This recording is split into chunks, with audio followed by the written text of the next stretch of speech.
Oh no. I felt that because everyone else on the internet has reviewed Oppenheimer, that I would go and see it early this morning. So I've seen Oppenheimer. Yeah. I don't know much about that part of history back then. The Oppenheimer, but so I was reading some of the details online of the stuff that happened. You could ascertain whether any of it was embellished for Christopher Nolan's sake. First impressions of the movie right off the bat are, having just gotten back from it. Yeah, it's a little overlong. It did not have to be. With Christopher Nolan's staple, you're going to make a long movie. It didn't need to be this long. It just didn't. Also, they used some terminology that they didn't actually use back then. They didn't catch that there, but I did. They used, they used the term nerd a couple of times in there. I wouldn't consider actual astrophysicists and nuclear scientists nerds. I consider them the actual epitome of what nerds want to be. They're not nerds. They built a nuclear town and stuff and did that. They're the typical the meaning of nerd, which comes out later in the 70s, is usually attributed to the dorky, awkward guy who likes sci-fi and fantasy and stuff and goes to like Kal Kat, sci-fi and fantasy and stuff, and goes to high school, is on like the D&D team or the sci-fi team or something, or has the glasses with the tape on or whatever, and has the and hardly ever gets a girlfriend, if at all, unless it's another nerd. The nerd typically, the jocks hate them and put them in dumpsters and stuff and do horrible things to them and haze them. The jocks end up with a girl because they're jocks. The nerd, however, doesn't do that. I wouldn't describe these guys as nerds because they're not. They're actually like important physicist guys, as opposed to guys that want to be physicists someday and could be, maybe. Probably not if they're from a suburban high school in the 70s or 80s or 90s. They're probably not going to be actual astrophysicists, or scientists or physicists or nuclear physicists or whatever. They're just going to be nerds. They'll end up working at the sci-fi bookstore. They won't end up designing actual nukes and things. Some of the critics, I have seen some of the reviews of the movie before seeing the movie, and some of the oddities in there were like, wait a minute, he's not really a nerd, because right off the bat, Oppenheimer, the main character of the story, is hyper intelligent like Einstein was, and although awkward, not a nerd. Like way beyond smarter than that, and more and math oriented than that. And another thing, he apparently gets laid twice in the movie, and that's not a nerd. If he gets laid a lot, no, that's not a nerd. It's not a nerd. He's just a guy. He's a smart guy, a wise guy. Yeah, so he's not a nerd, and he's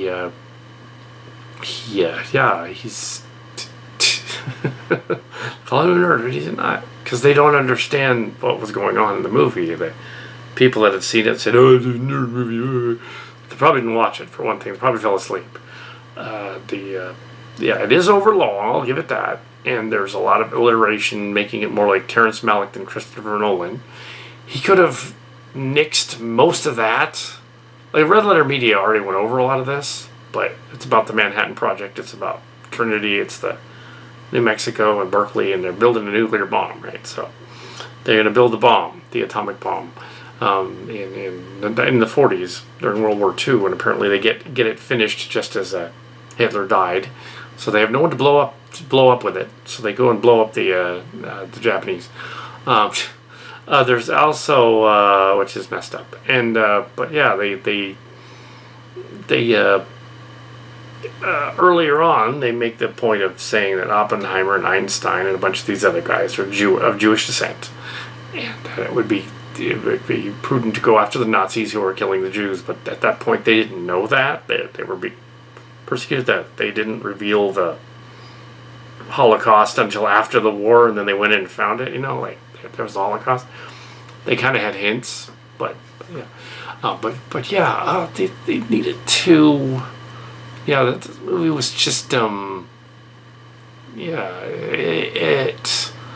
it was yeah, that's fine. Yeah, after they almost the bad guys in the story could almost blame the smart nerd like Jews for in the story for coming up with the bomb. Yeah, but no. These two guys, or whatever. The moral quandary in the story is that should they have attacked done that when they kind of could have defeated them some other way. Did it end the world? There's some implication of that. There was some controversy surrounding a sex scene in which there was a Hindu phrase was used in it. But I say that's fine because the Hindus invented the Kama Sutra. It's perfectly fine. Yeah. And what else is a nuclear physicist guy going to do? Get slaved. He's going to read from the Kama Sutra. This wasn't what he was reading from, but but he probably would. But it's the 40s. Also, people were complaining about these two sex scenes. Florence Pugh's pubes. They made this joke. Red Letter Media made this joke, and he kept saying it. Pubes. They never show her pubes, actually. Interestingly enough, it's done very tastefully. The first nude scene is done like the scene in Elegy. The other one is done like the other scene in Elegy. So basically, you just have them coitusing, but there's blankets covering the lower area, and you see a boob and another boob. See his boobs too, so equal boobs, and then he's done, and then you briefly see her boobs again. And then in the second time they do it, it's a pity one because she's depressed. So he goes over to her apartment to have sex with her, and she's in her hotel room and she's depressed. So it's kind of pathetic. I mean, they show a full nude of the dude, of Oppenheimer, Cillian Murphy, and they show like Florence Pugh from the waist up. Cillian Murphy is married, by the way. Anyway, so I'm sure his wife was on set monitoring the whole thing. But yeah, the second time they showed a little more butt, but there is more skin in an 80s sex comedy than there is in this movie. Don't worry about it. There is, if that's the only thing that freaks you out about a movie about the nuclear bomb, then you need to get a life. It's just a sex scene. It's not. And it disproves that he's a nerd. He's not a nerd. He's getting laid. He's got a mistress. He gets laid. They made him sound like he was completely randy, but technically he had one mistress. This other lady. He has a wife named Kitty and had this mistress, this other lady. That was also married. Ooh, shocking. But in the 40s, that would have been scandalous and shocking. The 40s. There was a guy throughout that I thought was DiCaprio or something, but no, it was Matt Damon. I don't know how I thought that was. No, I just don't know. However, it's interesting that the other reviewers were like, I didn't recognize Robert Downey Jr. without his goatee. It was amazing. Like, I recognized him immediately. He walked into the room and he's like, yeah, I'm the prosecutor guy. I met him one time with Einstein, and yeah, it's Robert Downey Jr. Oh, there he is. I was just like, it clearly was him. It's like, oh yeah, there he is. So I wasn't surprised at Robert Downey Jr. Yeah. It's interesting that the guys that were thinking of the Oppenheimer story were like, yeah, earlier, but yeah, he was a 47-year-old actor playing somebody 27 and then 47. So I jumped through times. But yeah, a younger version would have made more sense. The guy playing Einstein in layers of makeup, it doesn't look good. So that is that one drawback. But it doesn't look good. Also, in the 40s, my late father was from World War II at that time period, and back from the war, but in his early 20s and all that, in the Pacific Theater. And people didn't behave quite like the characters were behaving in the story. I understand that the book that it's based on was written many years later in the 60s. In that, in the 60s and 70s, and now it's popular again. And that the weight of that other stuff later on, and civil rights movements and all that, bleeded back into the story and affected the story, but really that's another oddity in here in this book, because we have the main bad guy. Downey Jr.'s character plays a bad guy, and he's trying to get it because he's jealous of this other professor guy who invented the bomb, and he's jealous because he's jelly because years ago when they met at Princeton at the university, Einstein gave him a cold shoulder when they walked by and they were talking, and then Einstein walked on. Well, Einstein was a weird guy, from what I hear in history. He probably was on the spectrum, and Asperger's, autistic, and he's just a weird guy. He doesn't relate to people. He rather relate to math and stuff like that. So yeah. And it makes perfect sense that he would walk on by and be, oh, this other guy's not. He's not talking to me about math. If he showed up to me and talked to me about math, I might talk to him, yes. But yeah, but yeah, that's silly that guy would be jelly about that. But apparently, there is some evidence of something like that happening in the mock trial that goes throughout the story, but it wasn't quite like they did in the movie. I don't think he actually was holding a grudge for years. For one thing, men don't really do that. Women do that. Men don't do that. Also, the Florence Pugh character was apparently rumored to be bisexual. The character that was played in the movie, the character that she was playing, then why would she be having sex with a man if she was? But in the 40s, also they didn't discuss that kind of thing, and they kept that quiet. There was a lot of the first hour is mainly them talking about are they or are they not in the party of the communists or the fascists or something. Are they not? Are they in that party? It's supposed to take place in the 30s in the beginning. And after the civil rights movement and after McCarthyism, they looked back on all that from hindsight. See, McCarthy was a guy in the 50s who said everybody was a communist, even when they weren't, because he was butthurt. He didn't like that. So also the left and the right were different back then. The way that works was different back then. The parties were different. The 40s era Democrat was more like a Republican, a moderate Republican in the 40s, FDR and all that. The guy after him was Republican, but he was more like a Democrat. So yeah, they didn't have the Dixiecrats yet. Those are in the 70s. The Dixiecrats came about as the result of and then they became the Tea Party and the MAGA crowd. So they are, some of them did. So they are the Southern Democrats who turned Republican after Nixon because, for reasons. Also, the Reagan era, everything was kind of equal enough that both sides were taking on the term family values and politically correct on both sides. And Clinton's era, which in the 90s took over and said, all right, we're gonna take that from you. We're going to use that. And then the Republicans took it back. Bush, the elder, took it back, and they've had it ever since. But yeah, it has changed. So it has changed. The Obama era, they tried to take it back again. The Obama era. Change back to what it was. But yeah, so there's all. It's very complex. But Christopher Nolan was trying to make it, for the audience to get what's going on. He does that with his movies, big bombastic movies.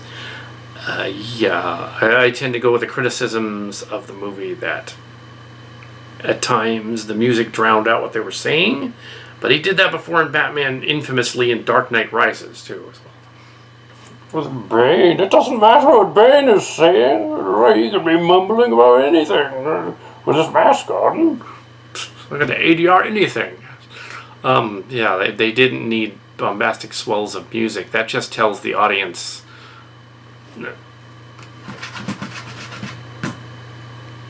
That just tells the audience that your scene is boring and you didn't like it, so you put the music over it. They cut the scene out. if you don't want anyone to hear it.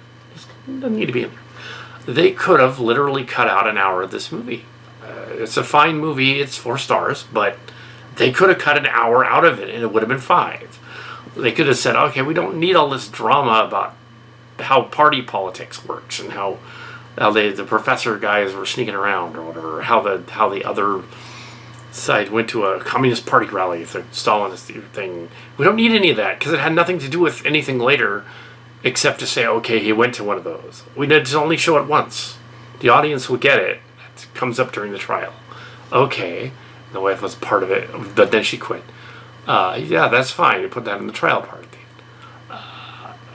The bait and switch thing. Yeah, the twist that really wasn't a twist. He basically, the Damon character basically tells the professor guy, Johnny Jr.'s character, at the end, you have how do you know Einstein was even talking about you?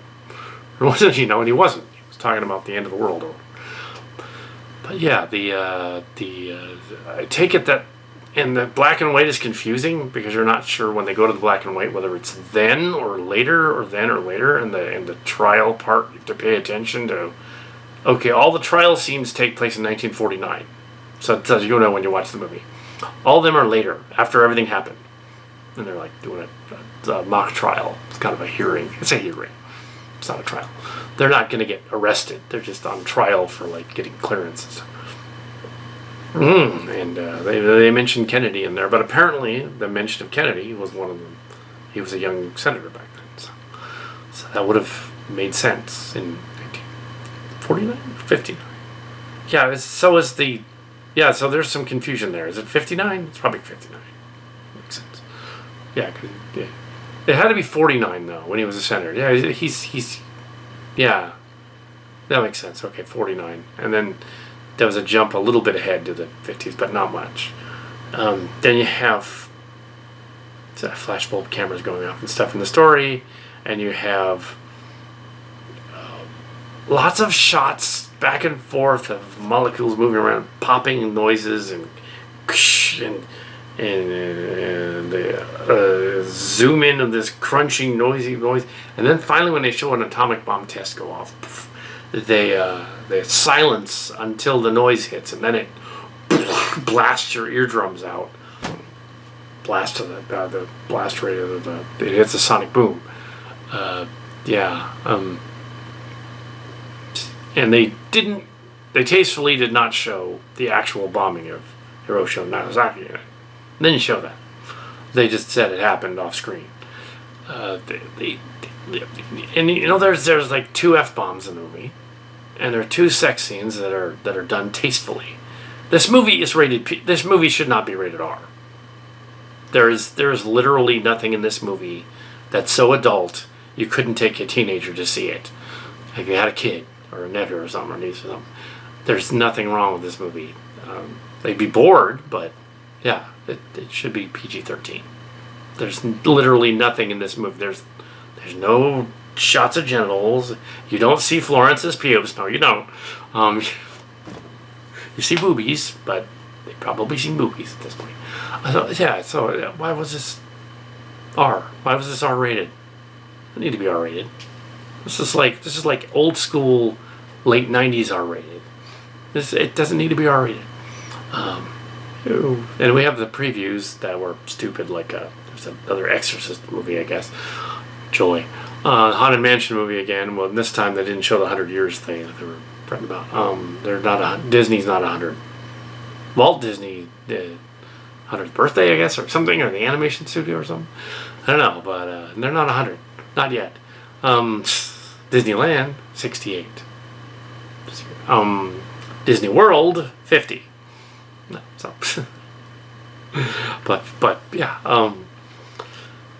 But so yeah. To see Florence Pugh, I'm sure a lot of people will find screen caps of Florence's boobs, but they will probably also in the same shot get the guy Cillian Murphy's as well.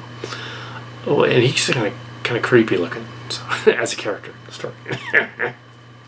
But yeah, I guess Oppenheimer was no great shakes, I guess.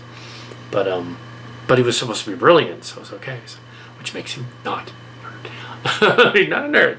He's not a nerd. The army works with him and everything to make the bomb, and they put the bomb together, and thankfully they don't try to do any of the math on the screen because that would be dull. They just discuss the math. So I'm not rambling too much. I'm just talking about the movie. And it's perfectly fine. It's probably the best drama of the year thus far. And with all the writer strike and actor strike, there probably won't be any other movies. but sure, Oppenheimer. It's perfectly fine. I just could have done without maybe 90 minutes, or maybe about an hour. 65 minutes could have been nicked from the movie, and it would have helped it. Take out all the weird, gratuitous shots doing the Terrence Malick thing. I'm going to show sparks being as loud as gunshots. I'm going to show molecules going, stars in the sky. No, take it out. Take it out. Take it. Oh, another thing they almost referenced black holes. A star that's gone beyond gravity and all that. They didn't have that yet. The term black hole was developed in the mid-'60s. You can tell, you look back on Star Trek, whereas the classic Star Trek in the mid-'60s referred to it as a black star. They didn't even have to call it a black hole yet in the mid-'60s, so they wouldn't call it that back then. Nope. They wouldn't have said black hole. I'm not sure if there were any other inconsistencies. Maybe well, I guess the vehicles were all right. They didn't show enough of them up close. Though there was that weird double-axled Jeep vehicle thing. That if that was a truck, that would make more sense. But maybe they couldn't get a lot of surplus from World War II to be in their movie. Yeah, maybe they just didn't have that in their set. You think they would have that stuff lying around somewhere? Some museum or something. Well, there was no car chases in it. There was no things blowing up except for the bomb. But that's about 2/3 into the movie, roughly. The bomb, they used the bomb, was poof. And then Fat Boy and Little man go out there and the two bombs. Fat Boy and Little Boy, or yeah. The Enola Gay drops the atomic bomb, yeah. But they don't show that because that would be tasteless. Also, I don't think the Japanese are going to watch this movie because why would they want to? They don't teach them in school about World War II. They gloss over that part, and the Empire. They don't want to talk about it. They don't want to talk about the other stuff in Germany either. If you go to Germany and you're dumb enough to be like a skinhead or something, you go there trying to be a neo-Nazi, they will kick you out. Like, get out of here if you want to touch around. They reference fascism stuff, capitalism stuff, but really Oppenheimer was more of a capitalist and an American than anything. He wasn't a communist or anything. Fascism is something else that's bandied around. It's a dictatorship, oligarchy kind of thing. The alt-right likes that now as a thing. The alt-left, though, would be not liking that. They would be quasi-socialist capitalists. So that's similar, but yeah, he mixes them up because in the movie he's thinking is post as a director, a post director thinking after all the human rights stuff already happened, the 60s. From hindsight, looking back, and he's like, "Oh yeah, it did. This stuff happened right back then." Nope. It wasn't until this McCarthy guy had been put on early television that they realized he was nuts. There were no other like Russian spies everywhere. It was just he was a crazy man. Put the senator up there, and he was like going insane. This guy from years ago. They put him on TV, and they realized this guy's a nut job. So then they didn't want to do that anymore. They implied that one or two of the other guys was a spy for the Russians and give them the bomb. I don't know whether that's there or accurate or not. probably just figured it out on their own because they also had it. Yeah, they probably figured it out. They had other Russian scientists. They had other German scientists in Russia, I would assume, that also knew how to do that. That were smart. It was implying, oh, the other guys, they're not smart enough to have figured it out. Yeah, they are. Psst. And nowadays, you have that silly show like Ancient Aliens, where they're all, nobody could have figured out anything when they were in the Stone Age. Yeah, it's like, come on. But yeah, Oppenheimer. It's about the making of the atomic bomb by a guy they claim is a nerd. He's not a nerd. Einstein kind of was, but he's also smart, so you know. But yeah, yeah. You didn't hear much about Einstein. This guy got laid. That makes him not a nerd. But the other lady wasn't a nerd, so yeah, there you go. They were at that party meeting thing. The other one was there too, but she didn't like it. The wife. It was fine. And it was really screwed up. Haha, it's messed up. Oppenheimer's like descendant or daughter or something killed herself at their villa house like a year later. So was it one of Pugh's kids? Because that would make sense in traditional families. They adopted it. Bet you what. Probably not though. I was depressed. I don't know, but don't do that. So yeah. So the love scenes is not. It's well, the second love scene is creepy because she's depressed. It's It's creepy. It's not erotic at all. If you go, oh, it's so powerful. It's like, no, it's not powerful, honey. It's creepy. It's just she's depressed. They're making out. Like I've seen a couple other movies that have done this too. There was a nude scene in The Last American Virgin, the only nude scene in this terrible movie, terrible drama, marketed as a comedy. And in this movie, there's a nude scene. They got an R rating for their nude scene. But the nude scene is during a doctor's visit to an abortion clinic. So you're like, ew. No. And there's a couple of nude scenes in Fast Times at Ridgemont High that end in something bad happening. So you're not turned on there either because you're like, okay, well, one of the guy's fantasy and the other one, the guy gets her pregnant. That's not, they don't end with somebody ending well. The nude scenes. And this is the same case with this one. The power. I don't know why they're saying they're powerful. That's stupid. They're not powerful. It's just that they're not gratuitous. They're done very tastefully. That's what it is. They're not gratuitous. However, in the 40s, they probably wouldn't have done a nude scene at all. If it was a actual, like, they're pretending the movie takes place in the 40s, then they would have never done a nude scene. Maybe that's what they're arguing about? Because, yeah, they wouldn't. They wouldn't have. They wouldn't even have bedroom together. Separate beds. All the way up until the 70s. Now, the man and the woman, they sleep almost in separate rooms back then. They do not talk about the coitus. But